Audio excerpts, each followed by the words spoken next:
నాగర్ పట్టణంలోని శ్రీరామాలయంలో ధనుర్మాస పూజలు 11వ రోజు పూజకు హాజరైన భక్తులకు ధనుర్మాస పూజ గురించి ఫలితాల గురించి భక్తులకు వివరిస్తున్న అర్చకులు. కంప్లీట్ అయింది, ఇంకా 19 రోజులు ఉంటుంది.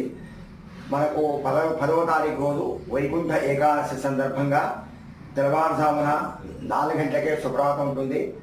తర్వాత 5 గంటలకు పాదర్శనము, అక్కడి నుంచి స్వామి అలంకరణ.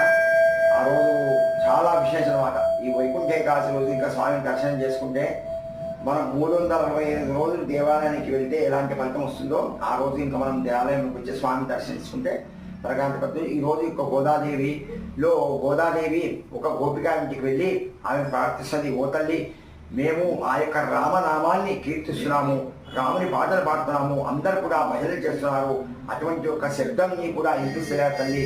ఆవులు ఆ యొక్క దూడలు పాలు జిక్తున్నాయి, ఆ యొక్క శబ్దంగా వస్తుంది, అటువంటి శబ్దం కూడా వినిపిస్తలేదా తల్లి. తర్వాత దేవాలయంలో గంటలు కొడుతున్నారు, అటువంటి శబ్దం కూడా వినలే. ఇంకా నువ్వు మొత్తం పోతే ఎట్లా తల్లి, నువ్వే కదా నిన్న వచ్చి అందరం కలిసి మనం ఈ యొక్క తిరుప్పావు యొక్క పాశ్రాల్లో పాల్గొని ఆ గోదాదేవిని మనసారా కీర్తిస్తామని చెప్పినావు.